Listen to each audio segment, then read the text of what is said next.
Ok, muchas gracias. ¿Me escuchan bien? Sí, Gracias. Se Bueno, escucha bien. gracias. Bueno, pues voy a empezar con mi presentación de seminario. Como ya mencionaron, mi nombre es César Emilio Cárdenas Zavala. El nombre de mi trabajo de tesis es Predicción teórica de estructuras bidimensionales de oro y azufre, asesorado por el doctor Alfredo Tlahuize Flores. Bueno, el día de hoy, dentro de lo que vamos a trabajar, de lo que voy a mostrarles es platicarles un poco de la hipótesis o sobre lo que estamos empezando a realizar este trabajo de tesis. Vamos a enmarcar un poco los objetivos que pretendemos llegar con el trabajo. Les voy a dar un poco del marco teórico y la metodología que estamos empleando. Les mostraré también un par de resultados que hemos ido obteniendo a través de los meses y obviamente algunas conclusiones que llevamos de hasta ahorita de nuestro trabajo. Bueno, dentro de nuestra hipótesis, de la hipótesis es que estamos tomando de base unos modelos bidimensionales que fueron propuestos en 2017 por el equipo de trabajo de Kitchen Wu, en donde a partir de algunos modelos de oro con azufre que se pueden encontrar en este paper de por acá, estamos generando nosotros estructuras con una geometría similar a las reportadas como estables, con el objetivo de primero determinar las propias estructuras, analizar las propiedades físico-químicas y demás, y posteriormente buscar una aplicación interesante o hacerlas reaccionar o interaccionar con algún compuesto. En el paper se centran o trabajan varias estructuras, alrededor de 6, ahorita no recuerdo cuántas trabajan exactamente y se centran solamente en 3 en el propio paper. Entre ellas, con la que hemos empezado a trabajar es la estructura que ellos reportan como la de mínima energía, y a partir de esta hemos empezado a hacer nuestros cálculos. Por ahí hay las otras dos estructuras son igualmente interesantes. Lo interesante de una de las otras es que por ahí reportan una estructura con en una fase de la optimización, no totalmente optimizada, la reportan ya como la de mínima energía o la configuración de mínima energía, pero pues esto sigue siendo tarea para más adelante en el doctorado. Bueno, de nuestros objetivos, los generales, como ya les mencioné, es proponer nuevas estructuras de oro y azufre, analizar las propiedades físico-químicas, optoelectrónicas de estas estructuras. Específicamente queremos determinar las estructuras que sean energéticamente más favorables, caracterizar su configuración y distribución de enlaces, hacer el cálculo de la densidad de estado de las estructuras, así como calcular las bandas de las estructuras, hacer el cálculo de bandas. Deseamos verificar la estabilidad dinámica y térmica mediante el espectro de absorbancia y transmitancia en el infrarrojo, o sea, las frecuencias, y la respectiva gráfica de fonones. También calcular posteriormente su espectro de absorción en el UV visible. Todo esto para poderlo reportar llegado el momento y algún equipo experimental que esté trabajando esto pueda determinar si lo que se encuentra en su en el laboratorio es o no similar o a lo que nosotros trabajamos. Bueno, de antecedentes, antes de meterme de lleno, ¿por qué es importante estudiar estos modelos, estas estructuras que tienen de importancia? Actualmente, las nanopartículas sean quizás el material más versátil que se ha sido reportado hasta la fecha. Los avances que se tienen de la nanofabricación, de la síntesis química, amplían el alcance que tienen las nanopartículas desde las ya clásicas esferas homogéneas hasta una gran gama de nanoestructuras híbridas que se pueden funcionalizar con distintos materiales. Eh, de una definición del libro, nosotros sabemos que para hablar de nanopartículas de oro, usualmente se definen partículas entre 1 y 100 nanómetros de tamaño y muy a menudo podemos encontrar aplicaciones con las nanopartículas de oro en biología y medicina debido a las características físico-químicas, el tamaño pequeño y la gran capacidad de adaptación que tienen, su alta estabilidad química y la biocompatibilidad con el cuerpo humano, y además que son fáciles de obtener en una síntesis en fase líquida y presentan propiedades ópticas también interesantes. Bueno, al igual que su contraparte macroscópica, las nanopartículas son conocidas por su ya mencionada estabilidad química, particularmente frente a la oxidación, como el pH, fuerza iónica, temperaturas variables, etcétera, sin presentar riesgos importantes de lixiviación de especies tóxicas. También lo interesante de estas partículas es que su superficie se puede funcionalizar mediante una amplia variedad de ligandos conocidos como tioles o aminas, siendo los primeros los tioles los que nosotros trabajamos. Estas dos propiedades de tanto la gran capacidad de su gran capacidad de estabilidad química y la amplia variedad de funcionalización como los ligandos y tioles, los tioles y las aminas, perdón, hacen de estas estructuras un gran candidato para aplicaciones biomédicas como transportación de genes, transportación controlada de fármacos, funcionalizarlas de alguna manera con un objetivo químico, biológico que se pueda pegar a alguna célula que queramos estudiar o queramos, no sé, matar por medio del propio funcionalización química biológica o por terapia fototermal. Ya hay varios artículos reportados con este tipo de aplicaciones.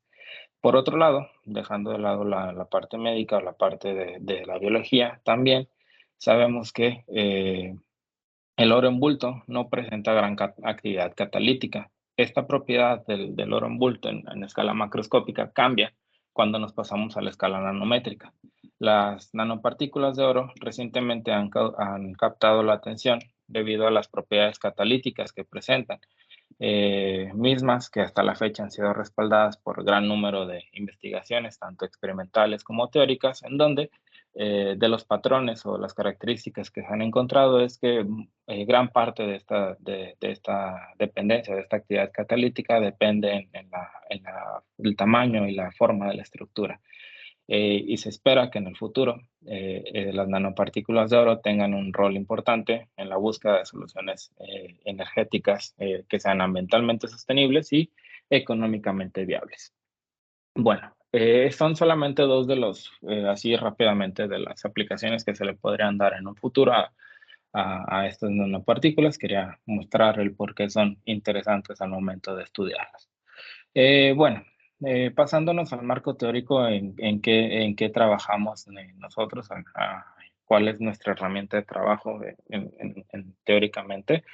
Bueno, primero, nosotros sabemos que la mecánica cuántica, la ecuación de onda, es la ecuación donde viene toda la información que uno puede conocer de un sistema analizado.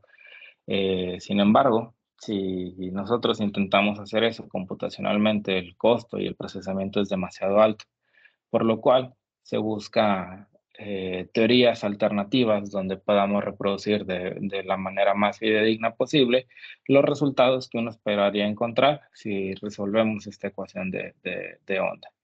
Durante el siglo pasado, se desarrollaron diversos métodos para tratar de explicar los fenómenos a una escala nanométrica, sin necesidad de resolver la ecuación de onda para n átomos o n electrones que estuvieran presentes en el propio arreglo. Entre ellos podemos mencionar dos, por ejemplo, lo que es la teoría de Hartree-Fock o la aproximación de Thomas Fermi. Esta aproximación de Thomas Fermi fue de las primeras aproximaciones que se hicieron en donde la densidad de electrones que era el corazón de la misma teoría. Se utilizaba la aproximación de un gas homogéneo de electrones en donde buscaban emular los resultados de la propia ecuación de Schrödinger. Y bueno, para resolver todo, para poder encontrarlas o resolver la ecuación de Schrödinger, necesitamos resolver o tener en cuenta esta expresión que se conoce como el Hamiltoniano, en donde se describen todas las interacciones que puede haber entre un grupo de átomos. Aquí quise hacer el ejemplo lo más sencillo posible. El más sencillo que podemos encontrar es una molécula de hidrógeno 2 es un protón como un núcleo, un electrón orbitando al propio núcleo y por acá lo mismo. En la expresión, en el propio hamiltoniano, encontramos que estos dos primeros términos que aparecen en el hamiltoniano representan la energía cinética de los electrones para el caso del término en morado. El rojo es la energía cinética de los núcleos y estos tres términos que vemos por acá están relacionados con la energía potencial debido a las interacciones entre el que sufren los electrones y los núcleos, la repulsión que sufren los electrones entre sí por su carga, y las repulsiones núcleo-núcleo. Quizás podamos llegar a pensar que teniendo una máquina lo suficientemente potente, pues, y el software adecuado, esto no sería tan difícil de resolver. Al final de cuentas, únicamente tenemos dos núcleos y dos electrones. El problema yace en que al aumentar el tamaño, el número de átomos, pues se va complicando cada vez más esta expresión.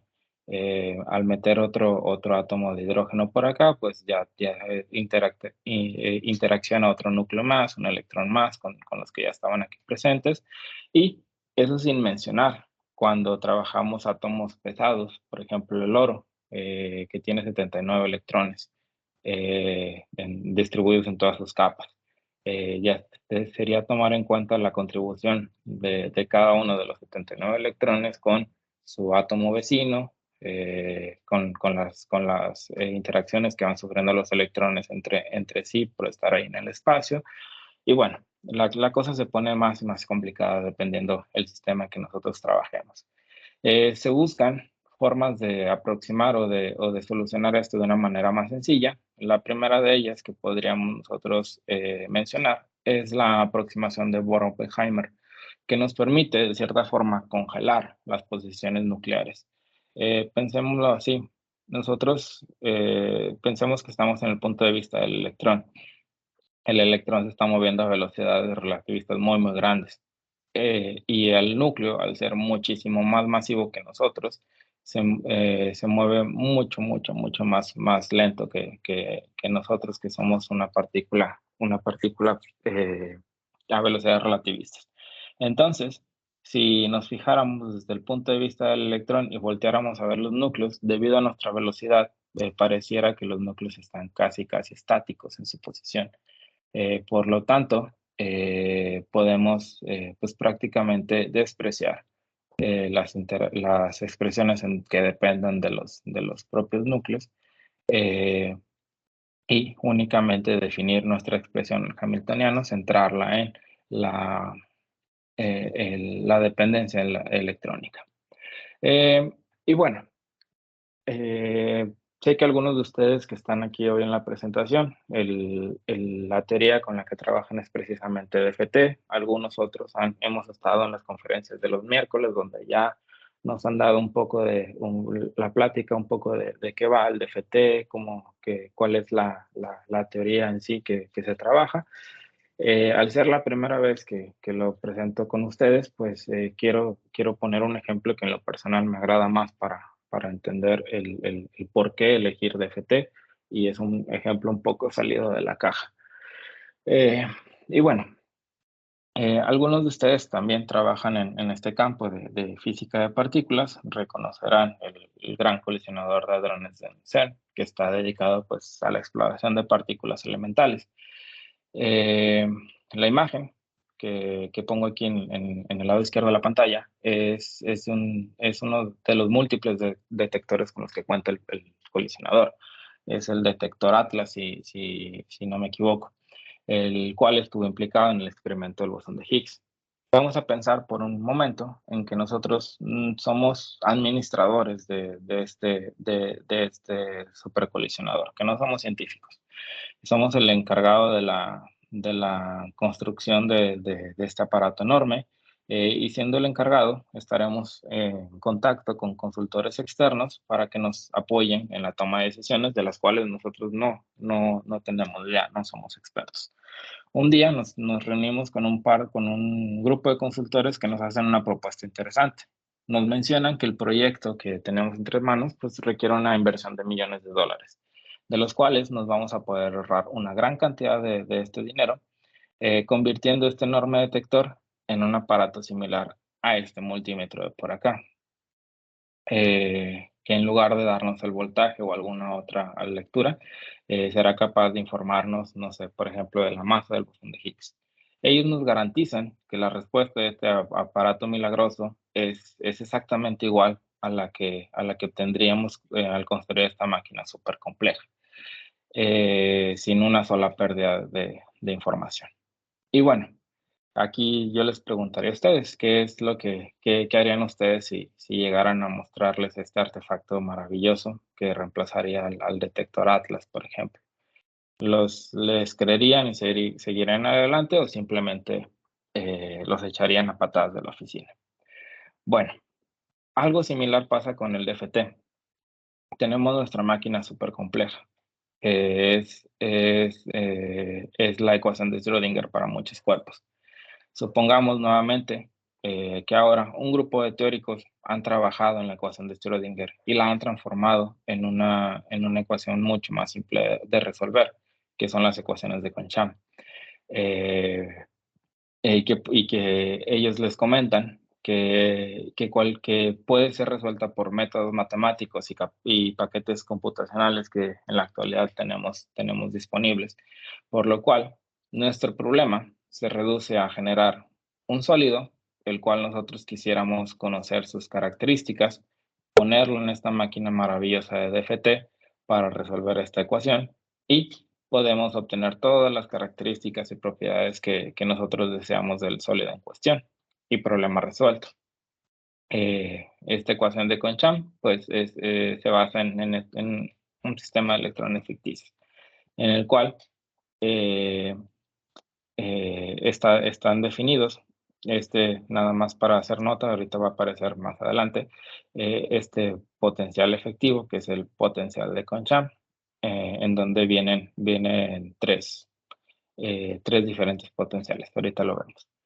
Bueno, de nuevo, esto pareciera demasiado bueno para ser verdad.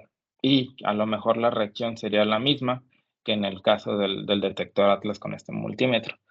Eh, lo que nos quieren decir es que cualquier problema de la física computacional puede ser resuelto con esta máquina mágica, pero aquí en esta historia hay un problema y hay algo que no nos han contado. Eh, y se llama el funcional de correlación e intercambio, este que aparece por aquí, que estaba dentro del potencial de efectivo o el potencial de Conchamp. DFT nos dice que este objeto matemático existe, pero no nos dice cómo es. Si pensamos en el caso anterior del detector y el multímetro, es como si por fin hiciéramos confesar a este grupo de consultores y nos dice que todo lo que nos han dicho es verdad, pero en todo nuestro sistema hay una parte del arreglo del sistema que no se conoce, que saben obviamente que está ahí presente, pero que no saben la definición exacta o cómo es no sé, digamos, una resistencia del sistema. Y que tienen que emplear métodos de aproximación para poder encontrar o llegar al valor que está aquí en nuestro sistema. Lo mismo pasa con las ecuaciones de Conchamp. Sí reproducen o sí es una forma válida de encontrar o de resolver de una manera diferente, una forma más sencilla la ecuación de Schrödinger, pero tiene el problema en que nosotros no conocemos cómo es el potencial de correlación e intercambio. Sabemos que existe y tenemos formas aproximadas de cómo llegar a él. Y gran parte del cómo hacer a lo mejor un buen cálculo entre ellos es seleccionar la forma correcta de calcular este potencial de correlación e intercambio. Y bueno, entonces, encontramos que existe una forma en la que computacionalmente no es tan costosa y nos permite sacar la vuelta a resolver la ecuación de Schrödinger para en electrones, transformándola en estas ecuaciones de Conchamp. Bueno, estas ecuaciones se basan o el DFT se basa en los teoremas propuestos por Hohenberg y Kohn en 1964. El primer teorema nos dice que la función de onda del estado base es funcional único de la propia densidad del estado base, siendo la energía el observable más importante que nosotros podemos encontrar. Y además nos dice que el hamiltoniano cumple con el principio variacional. ¿Qué quiere decir esto? Prácticamente el cálculo de la función de onda va a depender de la densidad electrónica que nosotros utilicemos. Podemos agarrar n configuraciones de la densidad electrónica, pero va a haber una sola, que es la densidad electrónica del estado base, del estado de menor energía, que me va a dar, o que me va a dar como resultado el observable más importante para mí, que es la energía del sistema. Esa densidad del estado base me va a dar la energía, la menor energía que puede tomar el sistema. Si yo calculase cualquier otra densidad electrónica con el mismo sistema, pues encontraría que esta siempre va a ser mayor a la densidad del estado base, que nos queremos aproximar tanto como sea posible a esta energía, pues para tener una estructura eh, mejor optimizada o de menor energía, que es lo que siempre buscamos.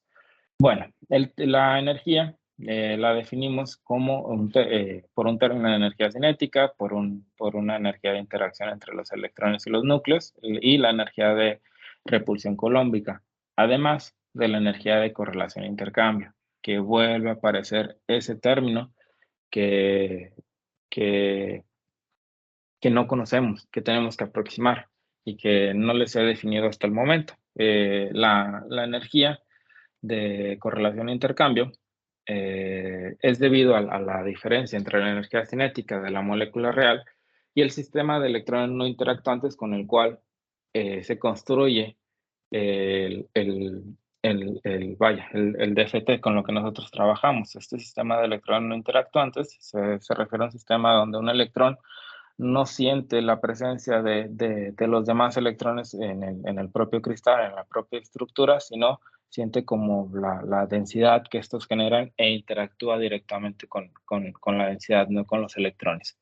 Eh, bueno, entonces, el término este depende como les decía, de la energía, la diferencia entre la energía cinética de la molécula real, como la conocemos, y en este sistema de Kohn-Sham de electrones no interactuantes, eh, corresponde al principio de antisimetría, que quiere decir que los electrones con el mismo spin se evitan unos a otros en el espacio, para el caso de intercambio. La energía de interacción culómbica debido a las propias repulsiones interelectrónicas y una corrección de autointeracción. También se sabe que el efecto de correlación es mayor que el propio efecto de intercambio. El correlación a pantalla al efecto de intercambio. Bueno, todo eso que les platiqué, nosotros lo trabajamos en un software. Está implementado en un software que se llama Quantum Express. Este es un código para cálculos estructurales y modelados de materiales basados en la propia teoría del funcional de la densidad, y es un software de licencia abierta para investigadores en todo el mundo. Bueno, para resolver un sistema complejo como lo son las estructuras cristalinas, utilizamos la teoría del funcional de la densidad implementada en este software que es el Quantum Express.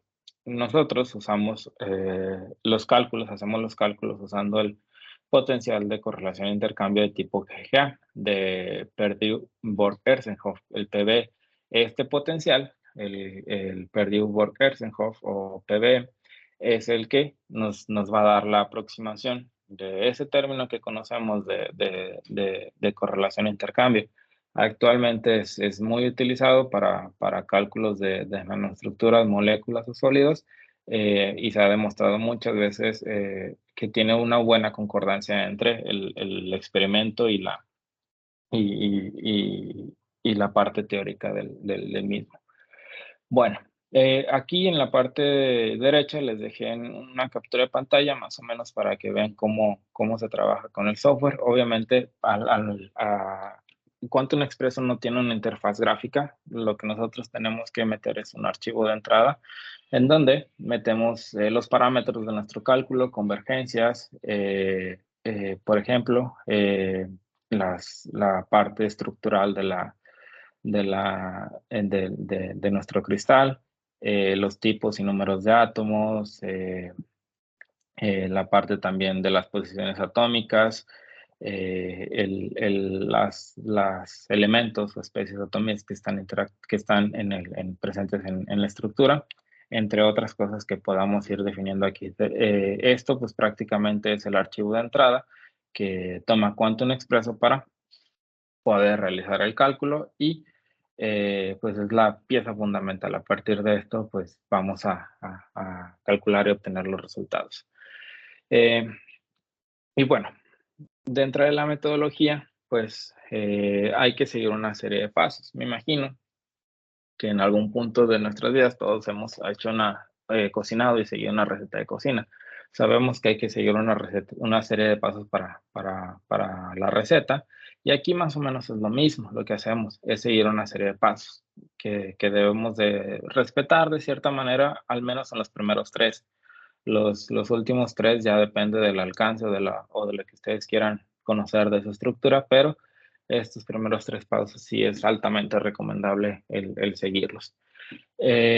Lo primero que nosotros hacemos para calcular nuestras estructuras es calcular la energía de corte. Se los muestro en una gráfica. Este primer paso, mapeamos la energía de corte. Es un paso muy importante en el cálculo y juega un rol trascendental, ya que va de la mano con la convergencia del propio cálculo. La forma de medirlo es seleccionar un mallado de puntos K, eh, los cuales vamos a ver ahorita a continuación, mantenerlos constantes y variar únicamente el parámetro conocido como la energía de corte. Vamos a ir variando este parámetro, no sé, nosotros lo tomamos desde 70 hasta 140, para ver cómo la energía final del sistema va variando conforme nosotros aumentemos o hagamos un poco más estricto esta medición. Obviamente, se espera que a mayor energía de corte se tenga una mayor precisión, pero podemos llegar a un punto en el que la diferencia en energía, como si pueden ver del 70 al 80, pues sí hay un salto considerable, pero ya a partir del 90, del 100, la diferencia en energía no es tan significativa entre manejar una energía de corte de 110, de 100 a 120, pero en tiempo de cómputo, en tiempo de cálculo, puede ser que esta energía de 120 le tome, y voy a exagerar un poco la situación, le tome el doble de obtener, el doble de tiempo de cálculo de obtener que esta de 110, y al final de cuentas la energía, la diferencia en energía final de mi estructura, pues no va a variar mucho. Me estaré ahorrando algo de tiempo de cálculo, algo de tiempo de cómputo, y no estoy comprometiendo tanto el cálculo. Entonces, vamos haciendo este mapeo, vamos viendo cuál es la energía de corte que nosotros vamos a configurar en nuestro archivo de entrada, únicamente dejando fijos los puntos K y variando únicamente la energía de corte. Una vez que encontramos la energía de corte, en nuestro caso lo dejamos en 110, pasamos al segundo paso, que es el cálculo de puntos K. De nuevo, esto es hacer un mapeo del mallado de puntos K. Por explicarlo o tratarlo de explicar de alguna manera, este mallado es una forma en la que el software divide la estructura. En el propio mallado va a encontrar las posiciones atómicas de la estructura, y en teoría, entre más fino sea la elección de ese mallado, mejores resultados deberíamos de tener, pero nuevamente con tiempos de cómputo un tanto grandes. Podemos ver que nosotros al mapear, al variar esos puntos K, ese mallado, vemos cómo empezamos aquí en 4, es 441 y 661. Los elegimos así porque, de nuevo, como dice el título, son estructuras bidimensionales. Me interesa que el mallado sea en 2 dimensiones, no en una tercera. Estos puntos en 4, 6, 8, 10 y 12 vemos cómo la energía va cambiando, la energía final de la estructura. La energía de corte ya la dejamos fija en 110, únicamente va variando estos puntos, este mallado, y vemos que a partir de 8 a 10, 10 y 12 cambian. Aquí el problema que se puede llegar a presentar es que el software no, a lo que yo tengo, a lo que tengo entendido y he leído, el software, el mallado que elige o la forma de dividir de mapear la estructura o donde esté trabajando, pensemos, por ejemplo, si ya establece un mallado de 4-4-1, quizás podríamos pensar que este, al ser el doble, utilice el mismo mallado que este, pero divida las unidades a la mitad, haciendo un poco más preciso el cálculo. Pero al momento de seleccionar, no guarda como que una memoria de algún cálculo anterior y vuelve a generar un mallado diferente, dando la posibilidad que al que este mallado de 8 en nuestro caso, fuese mejor que el de 10 o el de 12. Con 8 podemos tener resultados eh, buenos en un tiempo de cálculo no muy grande, que es lo que llegamos a la conclusión, que por eso elegimos el mallado de 8-8-1. Vemos que la diferencia en energía cinética pues es prácticamente nuestro mínimo. Ya al elegir 10 o 12, se disparaba un poco, la energía era mayor, y pues el tiempo de cálculo también se disparaba. Bueno, una vez que determinamos la energía de corte y los puntos K del mallado, podemos pasar a la optimización estructural de los sólidos que vamos a trabajar. Y antes de mostrarles las imágenes y de entrar al análisis, quiero mencionar que eh, nosotros trabajamos obviamente con la celda unitaria, son dos estructuras que voy a presentar, trabajamos con la celda unitaria. Para fines ilustrativos, para apoyarme en la presentación y mostrarles el resultado de las optimizaciones, esta celda unitaria la convertí en una supercelda 2x2, la repetí una vez en el eje X y una vez en el eje Y, pensando en un plano XY. Esto es para mostrarles a ustedes qué forma tiene, poder analizar un poco las distancias de enlace, etcétera. Nada más si no hay que perder de vista que lo que estamos trabajando son sólidos periódicos, no moléculas, porque incluso también le quité por ahí la caja, aquí se ve la caja, en las ilustraciones no, y de nuevo es para dar un poco más de enfoque a qué está pasando con el sólido y ver cómo va cambiando. En este caso he decidido llamarla como oro 6 azufre 2 por los átomos presentes en la celda unitaria. Esta es una de las estructuras que voy a mostrar. La otra es el oro 4 con azufre, un único átomo de azufre. Igual, esta es la celda unitaria de la estructura y por acá es lo que ustedes van a ver, una supercelda 2x2. Empezando con la de oro 6 y azufre 2, vemos aquí es una animación de la optimización de la estructura, vemos cómo se juntan los átomos o centrales de oro-oro, se compactan un poco más, y por acá en los extremos también tienden a compactarse. Se ve también desde la vista, esta es la vista, digamos, frontal y esta es la vista desde arriba. Vemos también el software, cómo va buscando mediante el movimiento de las posiciones atómicas de los átomos, cómo va buscando llegar a un mínimo de energía. Y aquí es donde entra en cuestión lo que nosotros tomamos como la convergencia o la energía de corte. El software prácticamente mide la energía que resultó del nuevo paso, del nuevo ciclo que hace comparado con la energía que tuvo en el ciclo anterior. Cuando esta es menor al criterio de convergencia que nosotros le pedimos que tenga, pues el software termina el cálculo y nos imprime y nos dice, esta es tu estructura optimizada. Pero por eso siempre va en búsqueda mediante moviendo estas posiciones, va en búsqueda de esa energía mínima. Bueno, la estructura, nuevamente vista de enfrente desde arriba, la podemos ver como una estructura con átomos centrales de oro y por acá está funcionalizada o está cubierta no se aprecia aquí en la frontal, pero se va a ver acá, por átomos de azufre y oro. Vemos que está protegida por estos dos. Si ponemos un poquito de atención y usamos un poco la imaginación, vemos que en la parte central los átomos de oro se forman en tipos tetraedros, el acomodo que tiene esta estructura. Aquí se puede observar un tetraedro, aquí se puede observar otro tetraedro, y estos estarían protegidos por una combinación de átomos de oro de oro y azufre. Esto sería en la parte de arriba, un átomo de azufre, átomo de oro, átomo de azufre, átomo de oro, y también por la parte de abajo, que son estos que se ven aquí en la parte de enfrente, está funcionalizado de la misma manera. Átomos de oro, átomos de azufre, oro, azufre, y en el centro de todo esto tendremos lo que es los tetraedros. Obviamente, estos que se ven acá, pues sería, si los repetimos una vez acá, se formarían estos mismos tetraedros, y estos otra vez para acá, se volverían a formar los tetraedros. Prácticamente estos son la pieza central del cristal. Eh, bueno, las distancias, al caracterizar las distancias que tienen estas de nuevo en la supercelda 2x2, vemos cómo cambian las distancias de enlace. En la parte de arriba tenemos las iniciales y en la parte de abajo tenemos la optimizada.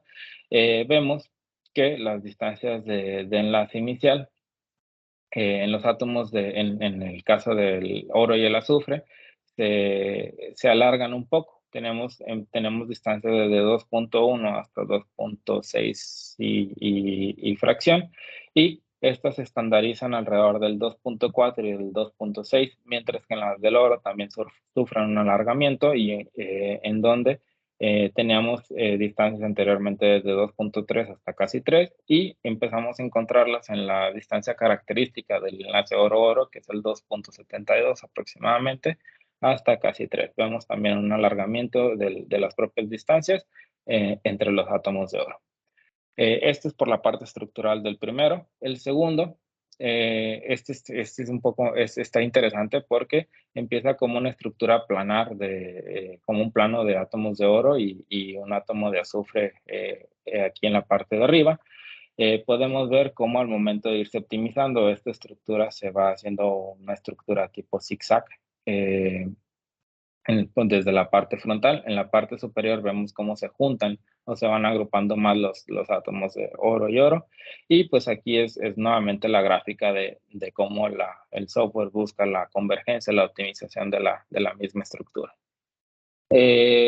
Podemos visualizar aquí un poco mejor la estructura vista de lado o de frente, cómo se forma este zigzag de átomos de oro con átomos de azufre que parecieran como picos que salen de la propia estructura zigzag. Desde arriba se ve un poco plano, pero sí aquí se ven un poco las ondulaciones de la misma forma tipo zigzag que tiene. Esto ya se reportado anteriormente, estructuras de oro con este tipo de forma. Tenemos este paper, por ejemplo, del 2019, en donde reportan una estructura de oro tipo zigzag, pero está funcionalizada con selenio, oro con selenio. En nuestro caso, únicamente son átomos de oro en la estructura tipo zigzag y picos con átomos de azufre. Nuevamente, las estructuras sufren un alargamiento en sus enlaces. Vemos enlaces de oro o azufre a partir de 1.8 se vuelven a formar alrededor de 2.3 hasta 2.6, similar a lo que vimos en la anterior. Y en la parte de los átomos en los enlaces oro-oro se estandarizan un poco más. Acá vemos enlaces a partir de 2.2 hasta 2.9 aproximadamente. Y aquí están en el rango de 2.6, 2.58 hasta 2.8. Se vuelven un poco más estandarizados. Bueno, esto es por la parte estructural. Me voy a apurar tantito, ya estoy sobre tiempo. Ya lo último que hemos llegado una vez teniendo la estructura, la optimización estructural, procedemos a hacer el cálculo de densidad de estados, cálculo de bandas y cálculo de fonones. Actualmente vamos en cálculo de densidad de estados. El bandas y fonones todavía no lo hemos hecho por el avance que tenemos, vaya. Pero estamos en ello. Actualmente solamente tenemos la densidad de estados y es esta gráfica de aquí. ¿Por qué es importante o qué representa esta densidad de estados? Bueno, lo que podemos ver aquí es el número de estados por unidad de energía. Lo que podemos notar en esta gráfica es que a partir de donde se encuentra el nivel de Fermi, que se hace coincidir con el cero en electron volts, los estados que estén debajo o hacia la izquierda del nivel de Fermi, son estados que van a estar ocupados, teóricamente a temperatura 0 Kelvin, que es es la temperatura en la cual hacemos nuestros cálculos, no le metemos calor. Y estados que estén por arriba del nivel de Fermi van a ser estados desocupados. Entre la información que nos puede dar estas gráficas, podemos ver o sabemos que la diferencia entre la banda más alta ocupada y la banda más baja desocupada es el band gap, lo cual es una propiedad importante para un gran número de espectroscopías. Además, si tenemos estados, por ejemplo aquí que tenemos estados en el nivel de Fermi, entonces se puede llegar a pensar que el sistema no presenta un band gap y se le cataloga usualmente como un metal. Si no hay estados alrededor del nivel de Fermi, podemos catalogar al sistema como semiconductor si la distancia entre los estados que están antes del nivel de Fermi y después del nivel de Fermi no es muy grande, o aislante si es considerablemente grande. Y bueno, en este caso, pues vemos que podemos catalogar esta estructura como metal. Tenemos estados en el nivel de Fermi. Calculamos también la densidad de estados proyectadas, que es la misma gráfica que les mostré anteriormente, solamente que aquí nos da información de los orbitales moleculares de los átomos, en este caso del oro y del azufre, cómo contribuyen a la gráfica esta de aquí, a la densidad de estados, cómo contribuyen cada uno de esos orbitales a la propia gráfica. Podemos ver que antes del nivel de Fermi contribuyen especialmente los orbitales moleculares D y P, D, P y S, del oro, del orbital S y el orbital D, y del azufre, el orbital P, son los que contribuyen por acá. Acá hay contribuciones del orbital S para el oro y del orbital P para el azufre. Y esto tiene que ver con su configuración electrónica. Si hacemos un poco de memoria, el azufre termina en 3p4. Entonces, por ahí el orbital P todavía tiene lugares disponibles, mientras que el oro termina en 6s1, lo cual también le deja vacantes disponibles que ocupar en los orbitales C.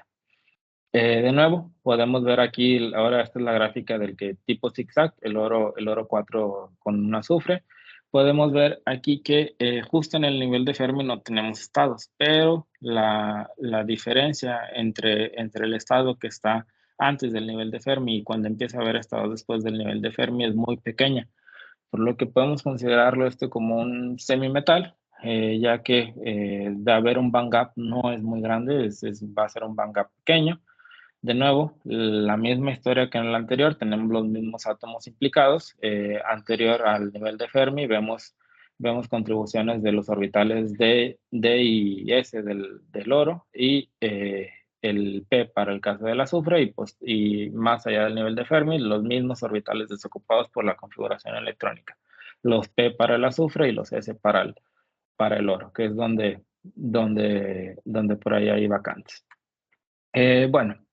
Entre las conclusiones, hemos logrado optimizar dos nuevas estructuras de oro con azufre con geometrías interesantes, como el caso de la tipo zigzag con picos. Caracterizamos las distancias entre ellas, esto es para el caso de una celda 2x2, y encontramos qué tendencias sufren en la optimización y hemos obtenido con éxito la gráfica de densidad de estados y la densidad de estados proyectada, lo cual nos permite tener una cierta idea de las propiedades o características físico-químicas que tienen nuestros materiales. Según la proyección que hice a principio del doctorado, pues tenemos, entre otras cosas, los cursos que debemos llevar del programa, la revisión bibliográfica que se debe hacer siempre, el estudiar la teoría de FT un poco más a profundidad de lo que ya se había estudiado en la maestría. Ya hemos empezado por ahí a la escritura de la tesis. Anteriormente se trabajó con moléculas, ahora pasamos a trabajar sólidos. Hemos desarrollado ya un poco de la teoría de sólidos Hemos empezado a hacer ya cálculos con el software de Quantum Expresso, con los resultados que hemos tenido por aquí y pues hemos estado trabajando con los mismos resultados. Se pretende también trabajar o escribir un artículo científico. eh, es obligatorio para la titulación. Esperemos que no sea solamente uno, pero todavía estamos en una etapa temprana de los cálculos para ello. También, como es un seminario de avances, pues las actividades que he tenido durante el semestre, participé en el pasado mes de julio como ponente en la segunda escuela de verano, modelación y herramientas para el análisis de datos con el taller de Quantum Expresso de FT, en una sesión práctica con Orca para moléculas. No es el software que utilizamos, ahorita en doctorado lo utilizamos en maestría, estábamos familiarizados con eso y por eso dimos una presentación con lo que ya dominábamos, que eran moléculas sólidos. Ahorita es un área nueva para nosotros. También se presentó el trabajo que les he expuesto aquí, se presentó en tipo póster en el congreso que se está llevando a cabo ahorita, en el Congreso Nacional de Física. Y pues bueno, eso es lo que hemos hecho durante este semestre, además de todos los cálculos que ya se han visto por aquí, que ya les he presentado. Esto es un poco de la bibliografía utilizada para la presentación y muchas gracias por su atención.